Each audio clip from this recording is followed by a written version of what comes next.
हज़रत सुलेमान अलैहिस्सलाम अल्लाह ताला के बरगज़ीदा नबी थे। आपके वालिद का नाम दाऊद अलैहिस्सलाम था। आपका सिलसिला नसब यहूदा से होता हुआ इब्राहीम अलैहिस्सलाम से जा मिलता है। आपकी वालदा का नाम तौरात में बिनते सबा लिखा है। आपका जिक्र कुरान में 16 बार आया है। आपको अल्लाह ने मुकद्दमात के फैसले का फ़न दिया था। आज की इस वीडियो में हज़रत सुलेमान अलैहिस्सलाम की ज़िंदगी पर रोशनी डाली जाएगी और उसके साथ साथ आपको आगाह किया जाएगा कि उनके मौत का वाक़या किस तरह से पेश आया था और उसमें क्या हिकमत पोशीदा थी। आपको नबूवत आपके वालिद की वफ़ात के बाद मिली। जिन दो फरिश्तों ने आजमाइश के तौर पर आकर जादू सिखाया, वो वाक़या आपके दौर में हुआ। अल्लाह ने आपको इल्म, हुकूमत से नवाजा और हवा, जिन्नात, परिंदे और जानवर आपके ताबे कर दिए थे। आपका एक लकड़ी का बहुत बड़ा तख्त था जिस पर तमाम लोग, लश्कर और आलाते हर्ब सवार किए जाते और हवा आपके हुक्म से लेकर उड़ती। ये तख्त सुबह से दोपहर तक 1 माह की मुसाफत तय करता था। इस तख्त पर 6 लाख कुर्सियां थीं। सबसे आगे इंसान, फिर जिन्नात बैठते और परिंदे उस पर साया कर लेते। आप तख्त पर सफ़र के दौरान ज़िक्र अज़कार में मशगूल रहते और अमल से तवाज़ु का इजहार करते। आपके जिन्नात महराबें, शानदार मकानात, पत्थर के बड़े बड़े प्याले बनाते और पानी से मोती निकालते थे।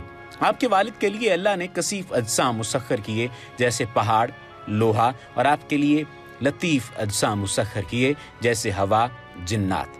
आपने चींटी की बात सुनी और उस पर मुस्कुराए। मलका सबा कौम सबा पर हुकूमत करती थी। सबा का नाम बिल्कीस बिनते शराहिल था। बाज़ रिवायात में ये भी बात है कि सबा का बाप इंसान और माँ जिननी थी जिसका नाम बलमा बिनते शीजान था। सबा का दादा हदाहद यमन का बादशाह था। इसके 40 लड़के थे। सब मलूक व बादशाह बने और सबा के वालिद का नाम सराह था। कौम सबा नजूम परस्ती, आफ्ताब की इबादत, आग की इबादत और हर रोशनी की इबादत करती थी। मलका बल्कीस का तख्त 80 हाथ लंबा और 40 हाथ चौड़ा और 30 हाथ बुलंद था, जिस पर मोती, याकूत, अहमर, जबरदस्त अख्जर लगे थे। उसके पाए मोतियों और जवाहरात से बने थे। ये तख्त यके बाद दीगरे 7 ताले लगी इमारतों में महफूज था। आपने मलका बल्कीस को अरबी में ख़त लिखा जबकि अरबी आपकी ज़ुबान न थी और इस्लाम की दावत दी। जिस वक्त बिल्कीस को ख़त मिला तो उसकी मजलिस में 313 अरकान मौजूद थे और हर एक 10,000 आदमियों का अमीर था। बिल्कीस ने ख़त के जवाब में जो तोहफ़े भेजे उनमें कुछ सोने की ईंटें, कुछ जवाहिरात, 100 गुलाम, 100 लौंडियाँ, गुलाम जनाना लिबास में और लौंडियाँ मर्दाना लिबास में थीं। अल्लाह ने सुलेमान अलैहिस्सलाम को खबर कर दी तो आपने जो कासिदों के आने से पहले जो तैयारी की, दरबार से 3 मील दूर सोने चांदी का फर्श बनवाया। रास्ते में दोनों जानिब जानवरों को इसी फर्श पर खड़ा कराया। दरबार में 4-4 हजार सोने की कुर्सियां बिछाईं। ये देखकर बिल्कीस के कासिद बेहद मरऊब हो गए। जब आपने बिल्कीस का तख्त मंगाना चाहा तो आपकी मजलिस में मौजूद एक शख्स ने आंखें झपकने से पहले ला दिया। उस शख्स का नाम आसिफ बिन बरखिया था, जो सुलेमान अलैहिस्सलाम का दोस्त और सहाबी था। आपने बिल्कीस की आमद से पहले एक शीश महल तामीर करवाया। ये महल शीशों से बना था। इसके दरमियान एक हौज बनवाया, उसमें पानी और मछलियां थीं और ये शीशे से पाटाकोर हुआ था। बिल्कीस ईमान लाकर आपके निकाह में आ गई। आप हर माह 3 रोज के लिए बिल्कीस को यमन मिलने जाते थे। आपने बिल्कीस के लिए यमन में 3 उम्दा महल्लात तामीर कराए जिनकी मिसाल नहीं मिलती। बैतुल मक़दस की तामीर के बाद आपने शुक्राने के 12,000 गाय, बैल और 20,000 बकरियों की कुर्बानी की और दुआ की। बैतुल मक़दस की तामीर आपकी हयात में मुकम्मल हो गई थी। कुछ मामूली काम रहते थे। जिस वक्त आपकी वफ़ात का वक्त आया तो जिन्नात काम कर रहे थे। आप वफ़ात के वक्त छड़ी का सहारा लेकर खड़े हो गए। जिन्नात को इसकी खबर न हुई। जब जिन्नात तामीर से फारिग हुए तो उन्हें आपकी वफ़ात का पता चला। आप मरने के बाद 1 साल तक छड़ी के सहारे खड़े रहे। आपकी उम्र मुबारक 53 साल हुई और सल्तनत और हुकूमत 40 साल रही। यानी आपने सल्तनत और हुकूमत का अरसा 40 साल गुजारा। आपने बैतुल मक़दस की तामीर अपनी हुकूमत के 4थे साल शुरू की। इस हिसाब से बैतुल मक़दस 36 साल में बना और एक घोड़ों का मुआयना करते हुए आपकी नमाज छूट गई तो आपने इन घोड़ों को ज़िबा करा दिया। एक बार आपने कहा कि आज मैं अपनी बीवियों से रिश्ता इज़्दवाज कायम करूंगा और इनसे हर एक को लड़का होगा जो जिहाद करेगा, मगर इंशाअल्लाह कहना भूल गए, जिससे सिर्फ एक ज़ौजा के यहाँ एक मुर्दा बच्चा पैदा हुआ। आप अपनी ज़िंदगी में एक बार शदीद बीमार हुए कि जब आपको तख्त पर बिठाया गया तो ऐसा लगता था कि बेरूह जिस्म हो। आपकी दुआ के नतीजा में अल्लाह ने आपको एक ऐसी सल्तनत दी जिसकी माजी में और ना ही मुस्तकबिल में मिसाल होगी। हज़रत सुलेमान अलैहिस्सलाम का जब भी जिक्र आता है तो सूरह नमल की आयत नंबर 22 में सुलेमान अलैहिस्सलाम का हुदहुद ये एक परिंदा है जिसका जिक्र कुरान पाक में आया है। सूरह नमल की आयत नंबर 22 में, जैसा कि पहले आपको बताया।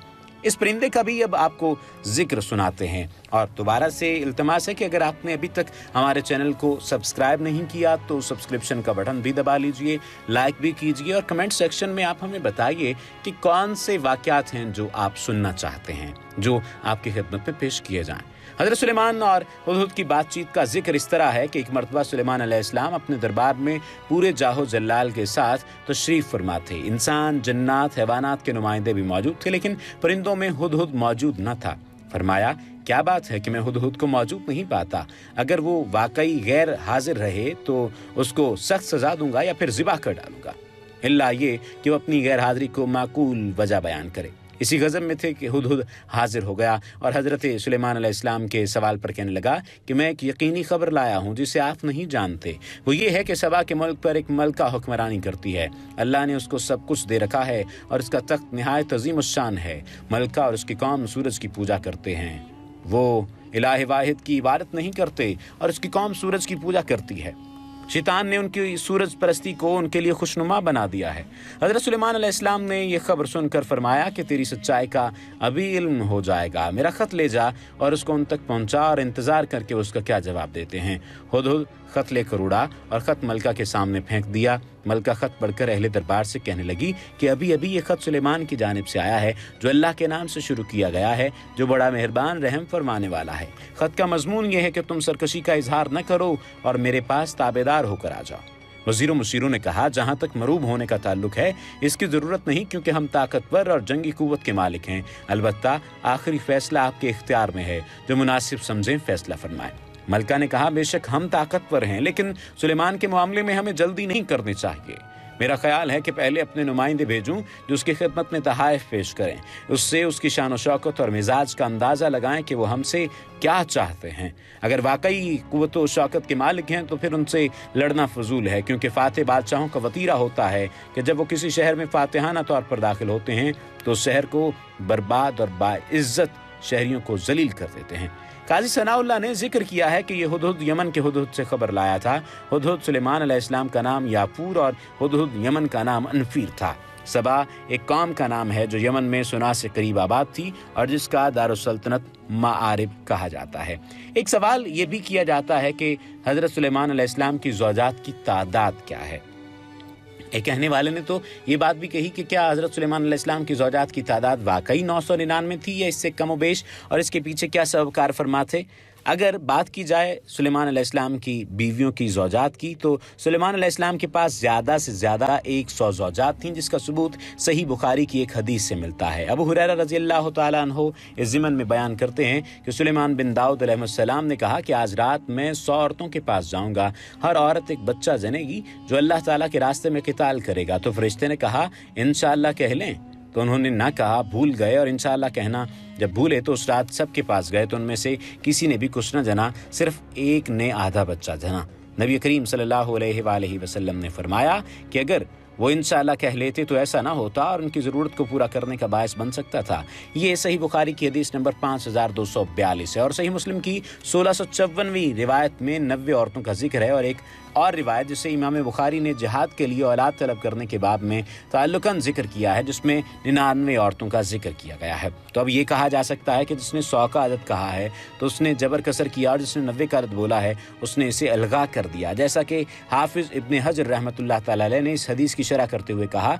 लेकिन हाफिज़ इब्न हजर रहमतुल्लाह तआला अलैह ने सुलेमान अलैहिस्सलाम का किस्सा नकल करते हुए ये बात की है कि एक सलफ से नकल किया, फरमाया ये तादाद बनी इसराइल से मनकूल है, जिसकी ना तो हम तस्दीक करते हैं और ना ही तकज़ीब। और ऊपर बयान की गई हदीस में ना तो इसकी तायद मिलती है और ना ही नफ़ी मिलती है। हम इसके असबाब की तरफ आएँ तो बात यह है कि अल्लाह ताला जिसे चाहे जितना मर्जी दुनिया का मालूम अता दे, और इसमें इसकी हिकमत और वसी फजल है। अल्लाह सुब्हानहू व तआला की कोई भी बाज़ परस नहीं कर सकता। उसने सुलेमान अलैहिस्सलाम को खुसूसी तौर पर मुल्क अज़ीम से नवाजा जो उनके बाद किसी को भी नहीं दिया गया। अल्लाह हम सब का हामी व नासिर हो और हमें इन तमाम तर मामलात में सिर्फ़ और सिर्फ نبی انبیاء کرام علیہ السلام کی سنتوں پر عمل کرنے کی توفیق عطا فرمائے، اور دوسری جانب ہمیں اتنی ہمت دے کہ ہم رسول کریم صلی اللہ علیہ وآلہ وسلم کے بتائے ہوئے طریقوں پر عمل کر سکیں۔ وما علینا الا البلاغ المبین۔